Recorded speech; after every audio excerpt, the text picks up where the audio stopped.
छत्तीसगढ़ी गाने देखने के लिए हमारे YouTube चैनल को सब्सक्राइब करें और नए अपडेट्स जानने के लिए बेल आइकन के बटन को क्लिक करें।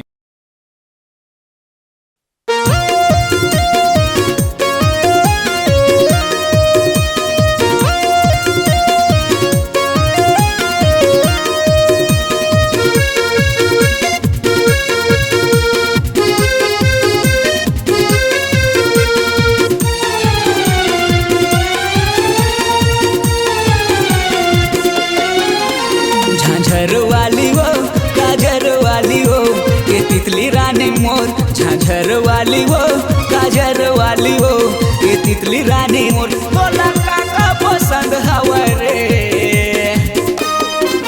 बोला मैं तो दूँ पैसा कहाँ पावे मोरा सन रे। चल न मैं तो दूँ पैसा कहाँ पावे मोरा सन रे। काजर वाली वो झांझर वाली हो ये तितली रानी रे।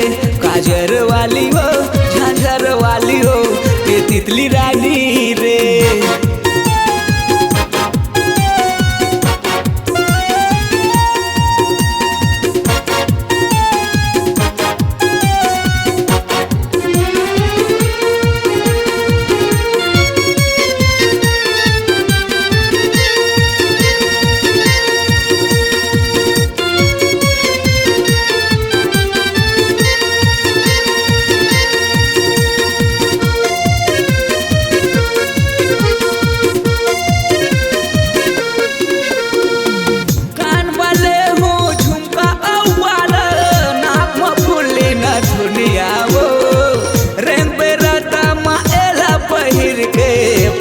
पर जाही दुनिया वो कान वाले हूँ झुमका औवाला नाक बफुली न दुनिया वो। रंग पे राता माएला पहिर के पाछू पर जाही दुनिया वो।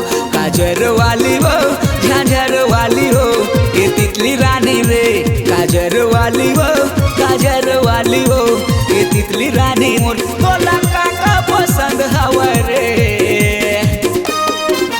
बोला मैं तो दूँ पैसा कहाँ पावे मोरा सन रे। चल न मैं तो दूँ पैसा कहाँ पावे मोरा सन रे। काजर वाली हो झांझर वाली हो ये तितली रानी रे।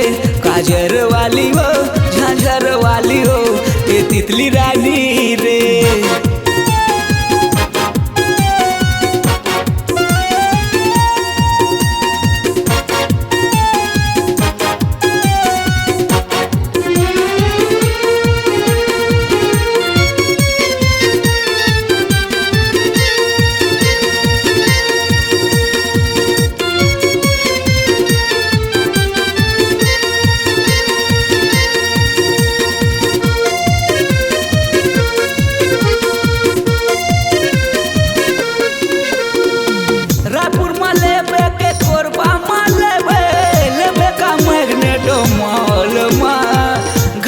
चोली तय हरियर मालेबे लेबे का रंग लाल माँ।